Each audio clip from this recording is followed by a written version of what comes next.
परमेश्वर के पवित्र नाम की स्तुति हो। मैं धन्यवाद करती हूँ। मैं विश्वास करती हूँ आप लोग सब भले चंगे हैं, खुदा की दया और अनुग्रह में बढ़ रहे हैं, खुदा की आत्मा में बढ़ रहे हैं। मैं धन्यवाद करती हूँ परमेश्वर का।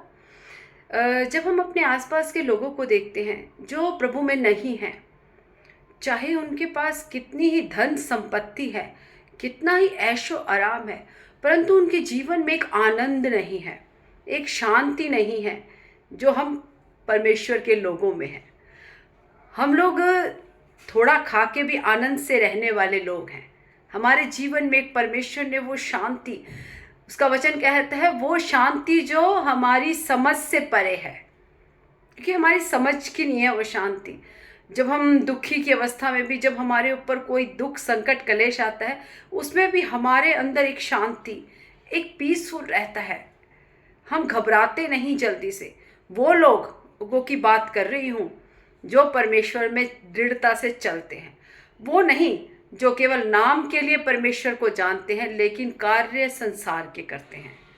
जो लोग परमेश्वर के बातों में, परमेश्वर के इस वायदे, इस वचन पे चलते हैं, उन लोगों के लिए बातें कर रही हूँ कि वो लोग, उनके जीवन को जब हम देखते हैं तो चाहे उनके जीवन में कितना भी दुख आए, संकट आए, परेशानी आए, लेकिन हम देखते हैं कि वो कभी भी निराशा की ओर नहीं जाते।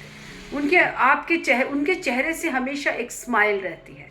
वो कभी भी निराश या कभी भी दुखी या परेशान नहीं रहते, क्योंकि वो जानते हैं कि हमारे संग जो है वो हमें हर एक विपत्ति से निकालने वाला परमेश्वर, हमारे साथ जीवित खुदा रहता है। वचन कहता है माँ, दूध पिलाने वाली माता तुम्हें छोड़ देगी, परंतु मैं तेरा परमेश्वर ना तुझे छोड़ूंगा ना त्यागूंगा। हमारे जीवन के अंत तक साथ रहने वाला परमेश्वर है, वो हमें कभी नहीं छोड़ेगा। जैसे हम गीत भी गाते हैं, तेरे शत्रु का निशाना तुझ पर होगा ना सफल, तेरे शत्रु का निशाना तुझ पर होगा ना सफल, तेरा रचने वाला तुझ पर रखता है अपनी नजर, तेरा रचने वाला तुझ पर रखता है अपनी नजर। गिन गिन के स्तुति करूं बेशुमार तेरे दानों के लिए, अब तक तूने संभाला मुझे अपनी बाहों में लिए हुए, अब तक तूने संभाला मुझे अपनी बाहों में लिए हुए। आंधियां बन के आए जिंदगी के फिकर,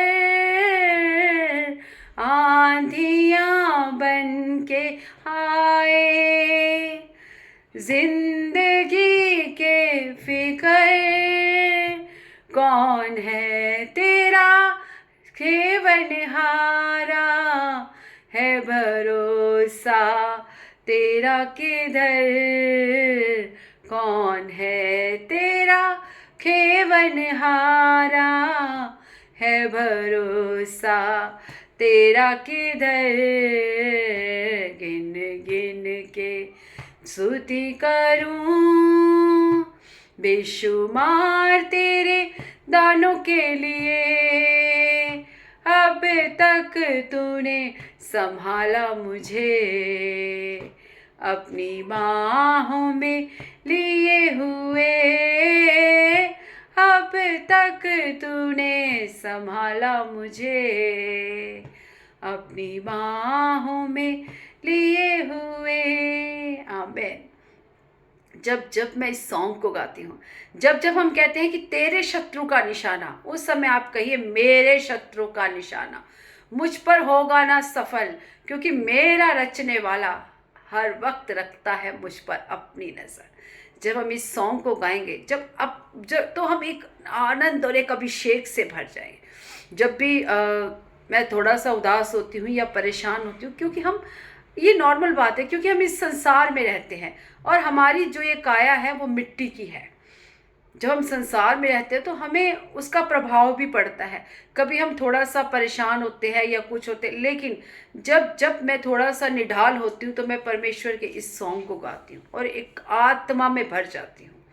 इसीलिए मैं आपसे भी कहती हूँ, जब जब आप थोड़ा सा निराशा में या आप परेशानी में हो, तो इस परमेश्वर की इस आराधना को जोर जोर से गाएं। तो मैं विश्वास करती हूँ कि आपके जीवन में भी जिस प्रकार मैं सामर्थ्य से भरती हूँ, उस प्रकार आप लोग भी सामर्थ्य से भरेंगे। मैं धन्यवाद करती हूँ।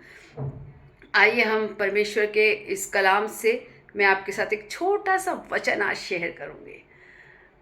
उम्मीद करती हूँ आप लोग प्रार्थना पूर्वक रहिए और अपने हृदय को, मैं परमेश्वर से प्रार्थना करती हूँ आपके हृदय को परमेश्वर ग्रहणशील बनाए, ताकि जो भी वचन हम यहाँ बोले, जो भी वचन परमेश्वर में अपनी आत्मा के द्वारा आप तक पहुँच जाए, वो आपके जीवन में बहुत आयत से आशीष लेकर आने वाले हैं।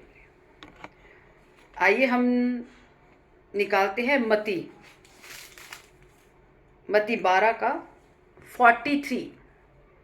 इसमें परमेश्वर के लोग जिन्होंने परमेश्वर को जाना और परमेश्वर के वचन को सही तरीके से ग्रहण नहीं किया, जिस प्रकार यीशु मसीह ने कहा कि जो बीज झाड़ी में गिरे, उन लोगों ने परमेश्वर को वचन को तो ग्रहण किया, परंतु दुख, तकलीफ, परेशानी, संसार के झंझटों में पड़कर वचन दब गया।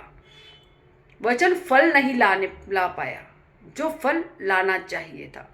उसी प्रकार परमेश्वर का वचन कहता है, जब कोई अशुद्ध आत्मा मनुष्य के शरीर को छोड़कर जाती है, जब हम जैसे परेशान रहते हैं, जब हम अन्य जाति में होते हैं तो हमारे परेशानी होती है, हमारे ऊपर कोई दिक्कतें आती हैं, या हम कभी बार बहुत डिप्रेशन में जाते हैं, या हमारे ऊपर कोई दुष्ट आत्मा का कोई अटैक होते हैं। तो जब एक मनुष्य परमेश्वर के भवन में जाता है और वो भला चंगा होता है,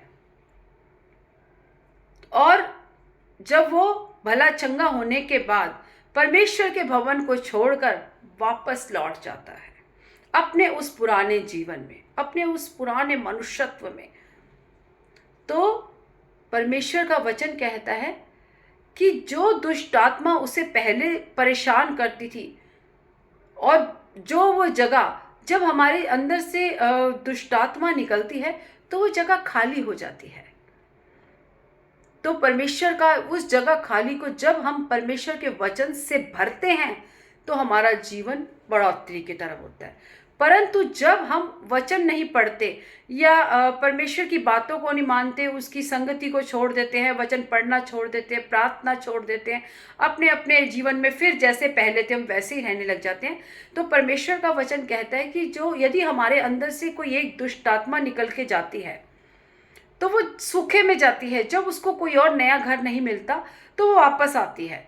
वापस आके जब अपने घर को झाड़ा और बुहारा हुआ पाती है, मतलब वचन नहीं, कुछ नहीं, सफाई पाती है, क्योंकि वचन से हम अपने जीवन को भरते हैं, अपने जीवन को आनंद से भरते हैं। लेकिन जब दुष्ट आत्मा देखती है कि हमारा अंदर झाड़ू बुहार करके हमने खाली छोड़ा हुआ है, हमने वचन नहीं पढ़ा, हमने प्रार्थना नहीं करी, हमने परमेश्वर की संगति को छोड़ दी, तो पहले से ज़्यादा 7 और बड़ी दुष्ट आत्माओं को लेकर आती है और उस व्यक्ति का जीवन पहले से भी ज़्यादा नाशवान हो जाता है। उससे अच्छा है आप परमेश्वर के वचन भवन में, परमेश्वर की संगति में ना जाए, क्योंकि इसमें हम वचन कहते हैं, अधूरे सुधार से विपत्ति, हमारा अधूरा सुधार। जब यूहन्ना बपतिस्मा वाले ने जंगल में प्रचार किया तो उसने सबसे पहले कहा मन फिराओ।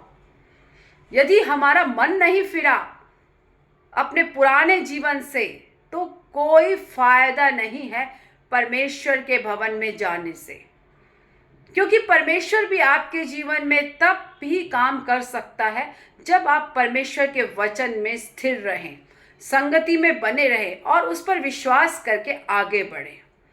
यदि हम उस पर विश्वास नहीं करते और चंगाई छुटकारा पाकर फिर से अपने घर में वही पुराने जीवन को जीने लग जाते हैं, तो हमारे ऊपर पहले से भी ज़्यादा विपत्ति आती है। क्योंकि परमेश्वर में हमें बने रहना बहुत ज़रूरी है। तभी परमेश्वर का वचन कहता है यूहन्ना में कि जो डाली मुझ में बनी रहती है वो फल लाती है, मुझसे अलग होकर तुम कुछ भी नहीं कर सकते। और जो डाली मुझसे टूट जाती है वो सूख जाती है और उसको आग में झोंक दिया जाता है। इसीलिए यदि हम परमेश्वर में हैं तो पूरे समर्पण के साथ, ऐसा नहीं है हम लोगों को दिखाने के लिए चर्च में जा रहे हैं, या हम सिर्फ हमारा मकसद एक, चाहे वो बीमारी से चंगाई पाना हो, चाहे फाइनेंशियल से चंगाई पाना हो, चाहे किसी भी चीज़ से, A to Z मैं नहीं जानती, किसी भी चीज़ से चंगाई पाने का आप एक उद्देश्य लेके परमेश्वर के भवन में जाते हैं। लेकिन जब तक आपका मन नहीं फिरता, संसार की बातों से हटकर जब आप मन फिराते हैं, परमेश्वर की ओर मुड़ते हैं और पूरे समर्पण से परमेश्वर में बने भी रहते हैं। ऐसा नहीं है कि कुछ समय हमने बड़े जोश में परमेश्वर की संगति ली, सब में हमने बड़े उत्साह दिखाया, लेकिन थोड़े समय बाद हमारा उत्साह ठंडा पड़ गया। फिर हम अपनी मर्जी कर रहे हैं, हमारा मन है तो जा रहे हैं, मन है तो नहीं जा रहे हैं। देखो, परमेश्वर ने कलीसिया बनाई कि सब लोग कलीसिया में जाएं। अगर हम घर बैठ के ही प्रार्थना कर सकते थे तो कलीसिया की कोई ज़रूरत नहीं थी, कोई संगति नहीं थी, क्योंकि यीशु मसीह की आज्ञा थी कि संगति करना मत छोड़ना। जब हम अब उस परमेश्वर की आज्ञा को नहीं मान रहे तो किस यीशु मसीह के पीछे चल रहे हैं? हम अपने मन को जांचे, अपने अंदर को जांचे कि हम किसके पीछे चल रहे हैं। हम तो अपने पिता की आज्ञा ही नहीं मान रहे, हम तो अपने जीवन को अपनी मर्जी से जी रहे हैं। हमारा मन किया तो कलीसिया चले गए, हमारा मन करा तो हम घर बैठ गए, घर में बैठ के आराधना कर रहे हैं। लेकिन परमेश्वर की आज्ञा ये नहीं है। ठीक है, हम लोग घर में बैठ के आराधना करें, प्रार्थना करें, लेकिन जब परमेश्वर की संगति है कलीसिया में, तो उस संगति में, हर एक संगति में जाए, क्योंकि संगति में हम बल, शक्ति, सामर्थ को पाते हैं। कई लोग मैंने देखे हैं, वो कहते हैं कि मैं बीमार था इसलिए चर्च नहीं आया। फिर हम क्यों कहते हैं यीशु मसीह चंगा करने वाला परमेश्वर है? क्यों बोलते हैं? हम तो उसको मान ही नहीं रहे, हम तो घर ही बैठे हैं। अगर हम मानते तो हम चर्च जाते कि हम बीमार हैं और हम जाएंगे, हम विश्वास करके जाते कि मैं प्रभु के भवन में जब जाऊंगा, आराधना स्तुति करूंगा, सामर्थ पाऊंगा और चंगाई पाऊंगा। इसीलिए आज कई मसीही लोग आज भी बीमारी में हैं, आज भी दुखों में हैं, तकलीफ़ों में हैं। क्यों? क्योंकि परमेश्वर का वचन को वो नहीं मान रहे। जब जब परमेश्वर का वचन टूटता है तब तब जीवन में संकट और कलेश आते हैं, तब तब परमेश्वर हमारे जीवन में दुख और परेशानियां, जब हम परमेश्वर के वचन को तोड़ते हैं, जब हम परमेश्वर के वचन को मानते आगे बढ़ते हैं, यदि उसमें कोई हमें जीवन में दुख तकलीफ आती है तो हमें सामर्थ देने वाला परमेश्वर है। लेकिन जहां हम परमेश्वर का वचन तोड़ते हैं, जिस प्रकार जब हमने देखा कि वो दुष्टात्मा ग्रस्त व्यक्ति यीशु के पास आता है, तो वो सुअरों का झुंड जो चल रहा होता है, उसने कहा हमें उसमें भेज दे, क्योंकि सुअरों को चराना वचन के विरोध में, अलग विरोध में है। वचन नहीं कहता कि सुअरों को चराना चाहिए, इसलिए उसने कहा वहां वचन टूट रहा है, हमें वहां भेज। और यीशु मसीह ने कहा वहां जा। जहां वचन टूटता है वहां परमेश्वर का काम नहीं होता। इसीलिए मैं आप सब से हाथ जोड़कर आज रिक्वेस्ट करती हूँ कि आसपास आपके जो भी कलीसिया है, जो जीवित कलीसिया है, जिसमें परमेश्वर के इस जीवित वचन से प्रचार हो रहा, सुसमाचार का प्रचार हो, जिसमें जीवित वचन हो, उस कलीसिया में जुड़े, ताकि आप आत्मिक उन्नति और बल पाएं। बीमारी की अवस्था में घर में बैठना नहीं, लेकिन परमेश्वर के सन्मुख जाना। क्योंकि हम बोलते तो हैं, बहुत कुछ बोलते हैं, लेकिन करते नहीं हैं। इसलिए परमेश्वर, मैं विश्वास करती हूँ कि ये वचन बहुतायत से आप लोगों के जीवन में कार्य करे और आप दुखी और परेशानी की अवस्था में और ज़्यादा परमेश्वर में बढ़े। बीमारी की अवस्था में परमेश्वर के भवन में जाएं, ना कि घर में बैठे रहें। परमेश्वर इस वचनों से आपको आशीष दे और बल, शक्ति, सामर्थ से खड़ा करे। आइए हम सरों को झुका के प्रार्थना करते हैं। सर्वशक्तिमान परमेश्वर, हम आपका धन्यवाद करते हैं खुदा, तेरे किए गए भलाइयों उपकारों के लिए, तेरी दया के लिए हम धन्यवाद करते हैं। आपने सुबह से लेकर अब तक संभाला खुदा, हम आपका धन्यवाद करते हैं। आने जाने में पिता आपकी उपस्थिति हमारे संग साथ रही खुदा, धन्यवाद करते हैं। अपने जीवन को तेरे हाथों में सौंपते हैं खुदा। यदि पिता परमेश्वर सुबह से अब तक खुदा हमारी बोली चाली, उठने बैठने, चाल चलन से खुदा कोई भी ऐसा बात हुई हो खुदा जो तेरे वचन के खिलाफ है खुदा, हमें क्षमा कर। अपने पाक पवित्र लहू से धोकर हमें शुद्ध कर खुदा। यीशु का लहू हमें सब पापों से शुद्ध कर। आज का वचन परमेश्वर बहुत सारे लोगों के जीवन में एक आशीष का कारण हो। इस जीवित कलीसिया में, जीवित पिता के भवन में जाने के लिए खुदा आप सबकी मदद और सहायता करें। मैं धन्यवाद करती हूँ, आपने प्रार्थना सुनी, धन्यवाद। सारी आदर महिमा जलाल आपको देती हूँ। यीशु नासरी के मीठे सामर्थ्य और जीवित नाम से मांगती हूँ, आमेन आमेन आमेन। सब हाथ उठा के बोलेंगे हालेलुया हालेलुया हालेलुया। प्रभु यीशु मसीह की जय, प्रभु यीशु मसीह की जय, यीशु मसीह की जय। बादलों पर जल्दी आने वाले खुदा तेरी जय। God bless you all. प्रभु सबको आशीष दे।